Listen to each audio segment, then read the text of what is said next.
Give me the camera, please. Go. I've never seen anything like this.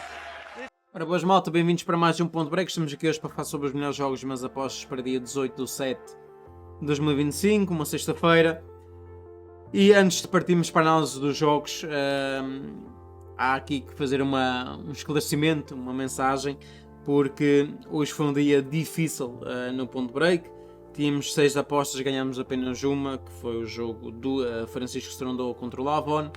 Vai haver dias assim.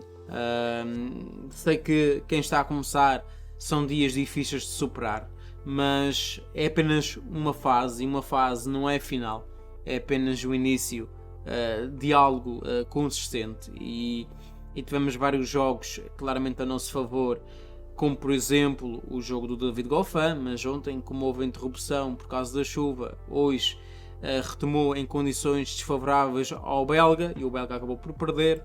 Por exemplo, o Nuno Borges, que esteve a ganhar 4-1 no segundo set, depois de ganhar o primeiro, e teve 3 match points, acaba por perder. Era um jogador que estava aqui a defender o título. E tivemos outros jogos. O Gaston, por exemplo, ganhou o primeiro set e depois desaparece o corte. Tivemos o Echeverri, que também no terceiro set tem 3 breakpoints, 0,40, não dá break e a seguir leva. Acho que, mais um que costuma dizer na lei de Murphy, tudo o que tinha para acontecer de mal acabou por mesmo por acontecer, não é? Por isso, lá está. Agora, se a gente for analisar a longo prazo, que é o que conta, acredito que na maior parte das vezes ganharíamos essas apostas, ou pelo menos não perdíamos tantas como perdemos hoje, e é esse o pensamento que temos que ter. Agora, sempre fazer a chamada de atenção para o mesmo, fazer uma boa gestão de banca é muito importante. Vai haver variância negativa, como também há variância positiva, embora pouca gente fala sobre ela, mas ela também existe.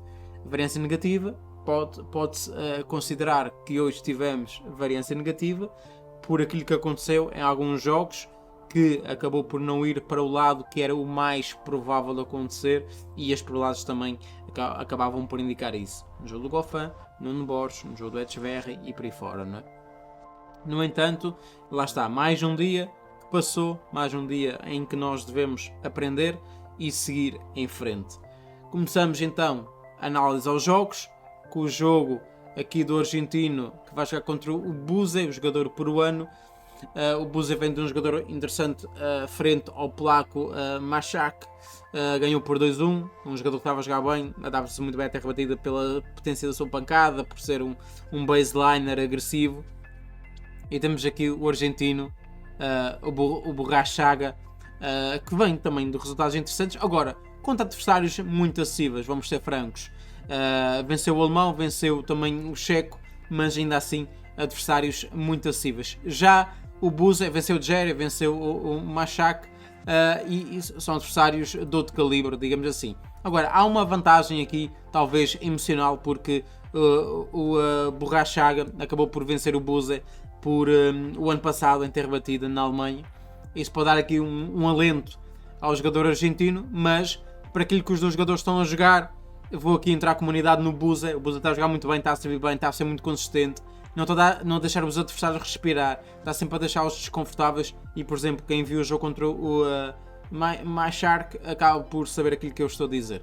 Depois partimos claramente para o jogo do Barabelli contra o Misolides. Misolides que venceu o Nuno Borges, campeão em título, de uma forma surreal, não é? Como já expliquei. O Nuno Borges teve a ganhar 4-1 no segundo set depois de ter ganho o primeiro, e teve 3 match points e acabou por perder. Por isso o Misolides na maior parte dos jogos já estaria em casa e não estaria aqui a jogar esse jogo frente ao Carabelli. O Carabelli que fez um jogo interessante, surpreendeu-me pela positiva frente ao Botic Vazantchuk. Embora o Botic Vazantchuk também tenha aqui um bocadinho de culpa no cartório, mas ainda assim venceu o Gareno, venceu o Botic Vazantchuk, está a jogar bem, está confiante.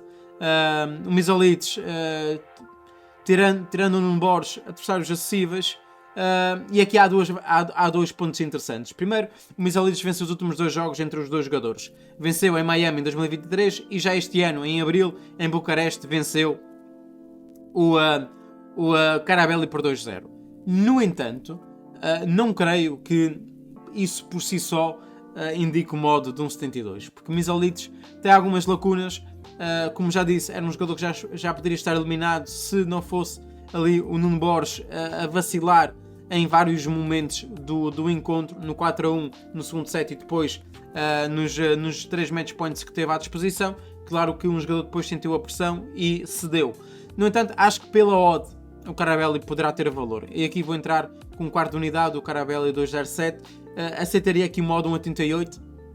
Se tivesse um 88, entrava no Misolitos. No entanto, o jogo que apresentou, claro que pode entrar motivado porque, lá está, renasceu das cinzas, como se costuma dizer, de eliminado, entre aspas, a jogador que está aqui nesta fase.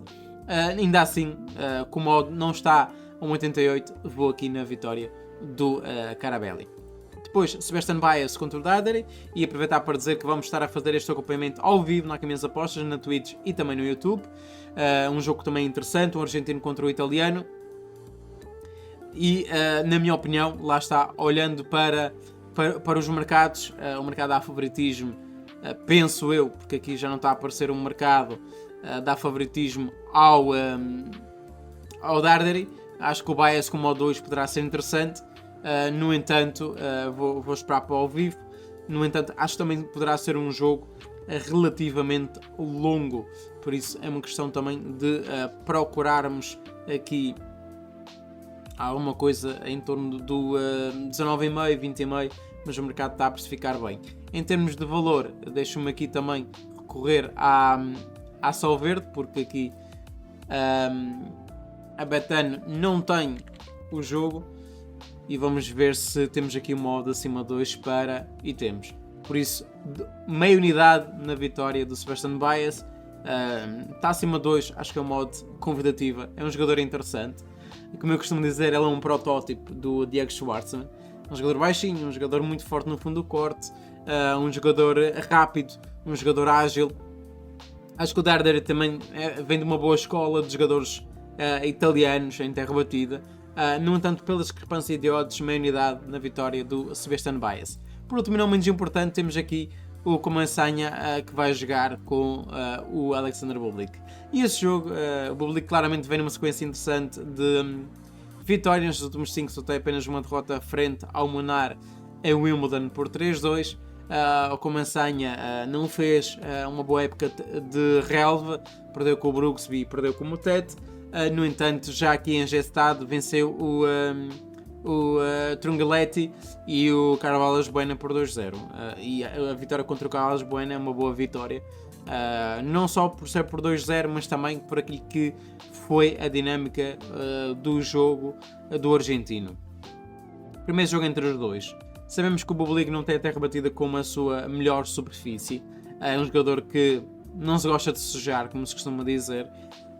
No entanto, é um jogador que, pelo serviço e por ser um jogador que tem muita skill, é um jogador habilidoso, claramente pode tirar aqui o Comansanha do fundo do corte, da sua zona de conforto.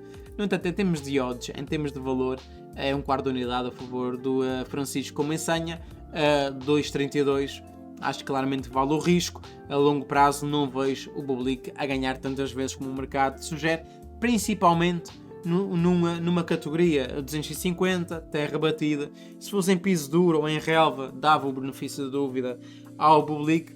Acredito que ele até pode vencer amanhã, mas no longo prazo não vai ganhar tantas vezes. Acredito que a odd justa estaria entre 1,80 e 1,86, mesmo assim a dar algum favoritismo por aquilo que eu disse, por ser um jogador habilidoso que vive muito à boleia do seu serviço. Mas acho que o Comansanha tem aqui uma palavra a dizer nesse jogo e parece-me que 2,32 seja uma odd com muito valor.